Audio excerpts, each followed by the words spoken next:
and joined alongside David Sanchez as well as Jim Barker. So the cat fight didn't really turn out to be much of a cat fight, a one-sided affair. And I know the final score a little more respectable when it comes to the Hamilton position than it really was, because this game was over nice and early. Not even 6 minutes in, BC was out to that 14-0 lead. The Boo Birds started coming out in Hamilton.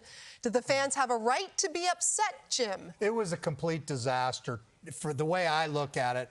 Offensively, they functioned okay. Defensively, like I say, guys were wide open. It wasn't just like open.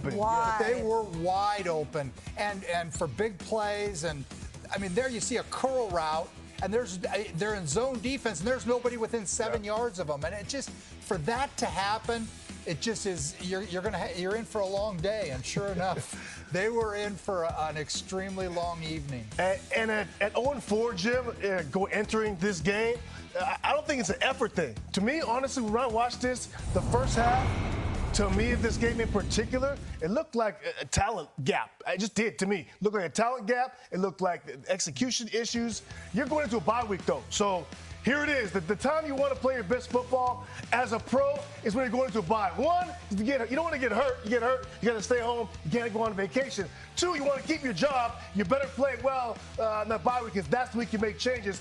I look at this team. They're 0-5 now. I look at the Edmonton Elks, who also have not won. I see two completely different teams. I do. I see Elks team who I somewhat believe in, who I see glimpses of a team that could compete in the West. This Hamilton team I saw tonight, I don't think they have a chance with at least what I saw tonight. That might change. What I saw tonight, this team doesn't have a chance. Almost, it's like they expect that something bad's going to happen. Yep. And their special teams, they fired their coach. Came in, same thing. They had four major issues in the first half. And again, those things cost you field position. That it's just all things that went into this disastrous loss. Where the BC Lions now, they go into Saskatchewan next week. They get a chance to play for first place.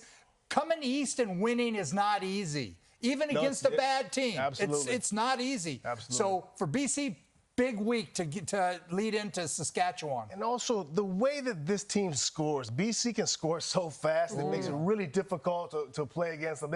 They score really quickly, so you go up and down the field, and with long drives, they answer like that. That happened a couple of times when Hamilton did show any flashes. So really tough night for these Hamilton Tiger Cats. And yeah, all things going very well for the Lions so far. Winners of 4 in a row, as you mentioned, Jim, a big game next week. West Division showdown with the Riders. And yeah, those Ticats, we know the bye's next, and we know they're 0-5 for the first time since 2017.